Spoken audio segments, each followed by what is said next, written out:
Hello, good morning 10th standard student. आज हम नवमः पाठः सूक्तयः देख रहे हैं। उसका भाषांतर आपको पहले भेज दिया गया है। अभी हम पाठ को ठीक से समझेंगे। सूक्तयः, सूक्तयः का मतलब होता है गुड थॉट। सूक्तयः का मतलब है गुड थॉट्स, सुभाषित जिसे हम कहते हैं। यह संग्रहित श्लोक मूल रूप से तमिल भाषा में रचित तिरुक्कुरल नामक ग्रंथ से उद्धृत है। तिरुक्कुरल दक्षिण भारतीय साहित्य की उत्कृष्ट रचना है। इसे तमिल भाषा का वेद माना जाता है। इतना महत्वपूर्ण यह ग्रंथ है तमिल में, तिरुक्कुरल। इसके प्रणेता से तिरुवल्लुवर है। तिरुवल्लुवर ने ये इसकी रचना की है सूक्तियों की।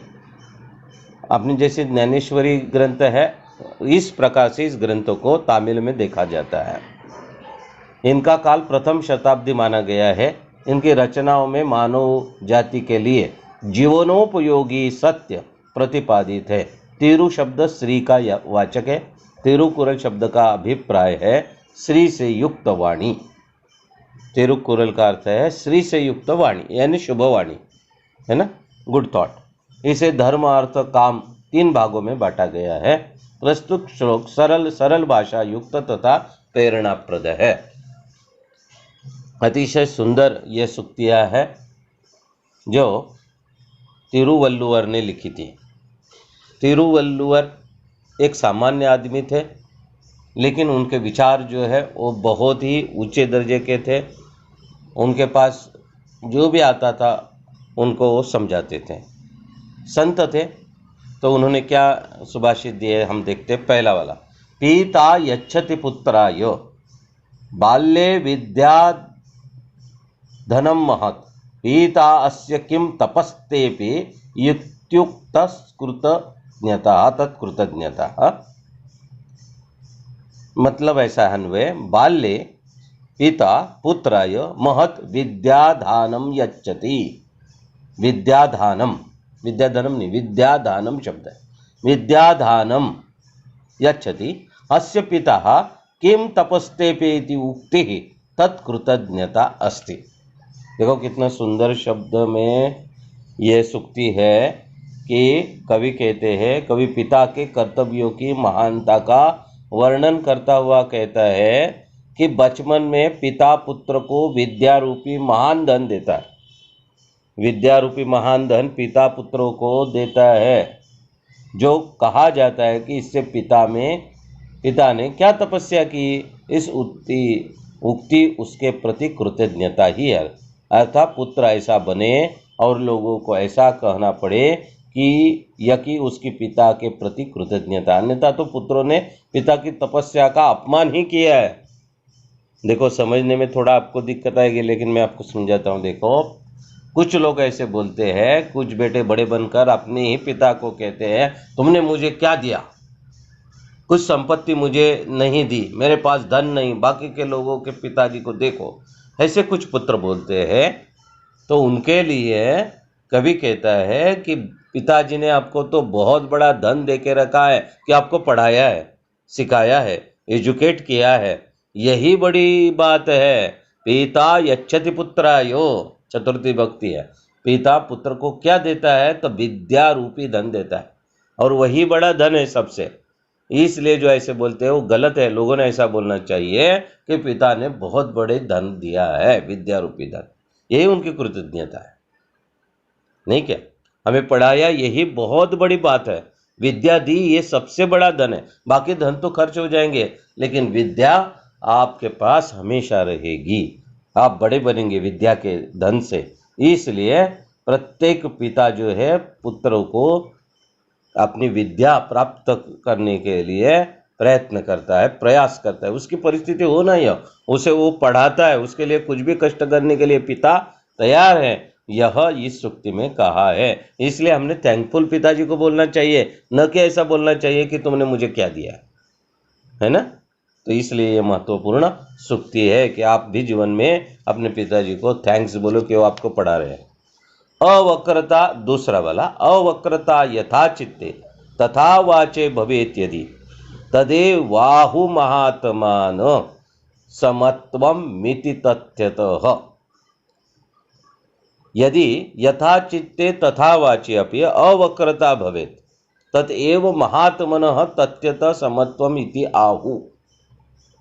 मतलब क्या है कि यदि जैसी सरलता मन में है वैसी ही वाणी में भी हो तो उसी को महात्मा सचमुच समता कहते हैं। कुछ लोग बोलते कुछ है और करते कुछ है, मन में कुछ होता है और कृति कुछ करते हैं।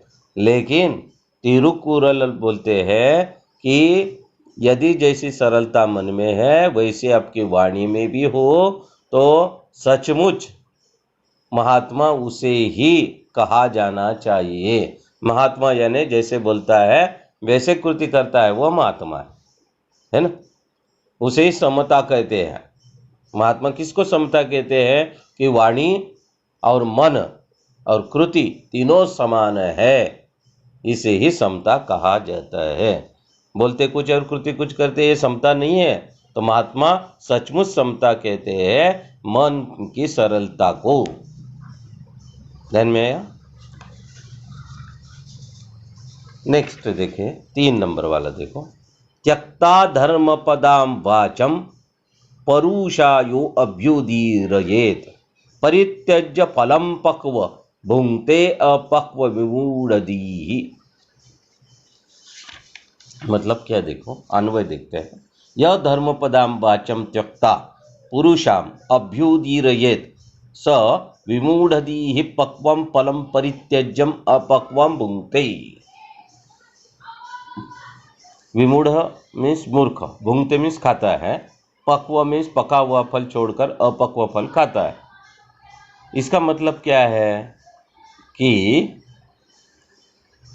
कवि तिरुकुल धार्मिक वाणी की प्रशंसा करते हुए कहते हैं कि जो व्यक्ति धर्मधारी सच्ची वाणी त्याग कर कठोर वाणी का प्रयोग करते हैं, धर्मपदाम वाणी छोड़कर कुछ दूसरा ही कुछ बोलते हैं, जो अच्छा नहीं है वह चीज़ बोलते हैं, जो ठीक नहीं है वह बोलते हैं, जो धर्मपद वाचा है उसे छोड़ देते हैं, वह उस मूर्ख के समान है जो पके हुए फल नहीं खाते, अपक्व फल को तोड़ लेते हैं पेड़ पर से, कच्चा फल खाते हैं, वो मूर्ख ही है। ऐसे ही कुछ लोग मूर्ख होते हैं कि अच्छी बातें न बोलकर बुरी बातें हमेशा करते रहते हैं।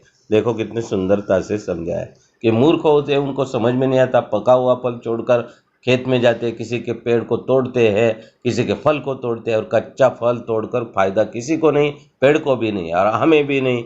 ऐसे जो मूर्ख लोग हैं उनकी तुलना की गई है जो अच्छी बातें नहीं बोलते, वाचा अच्छी नहीं बोलते, उनके लिए बोला हुआ है कि धर्मपदा वाणी छोड़कर, अच्छी वाणी छोड़कर, बातें छोड़कर बुरी बातें करते हैं वो मूर्ख ही है।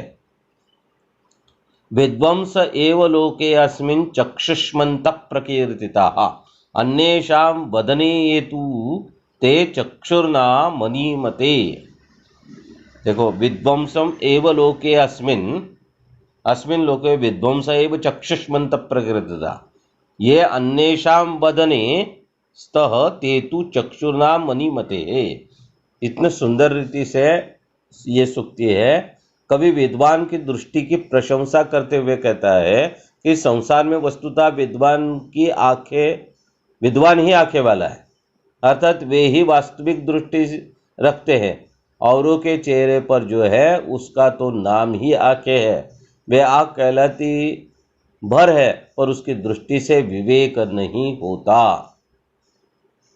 देखो कितनी सुंदरता से समझाया है कि आंखें तो सब लोगों को है, दृष्टि सब लोगों को है, लेकिन अच्छी बातें सिर्फ विद्वान लोगों को ही दिखती है, दूसरों का दुख सिर्फ विद्वानों को ही दिखता है, वही समानता कर सकते हैं। बाकी लोगों को तो आंखें होते हुए भी वो देखते नहीं है। बाकी नाम मात्र आंखें लोगों को, उनको किसी का दुख नहीं दिखता, दर्द नहीं दिखता, अच्छी बातें नहीं दिखती। इसलिए कहा है कि सच्ची आंखें किसको है, जो विद्वान है, स्कॉलर है, तत्वज्ञ है, वही सारे विश्व को अपनी आंखों से समानता से देखता है। यह महत्वपूर्ण बात है कि वो समानता से देखता है। धन्यवाद।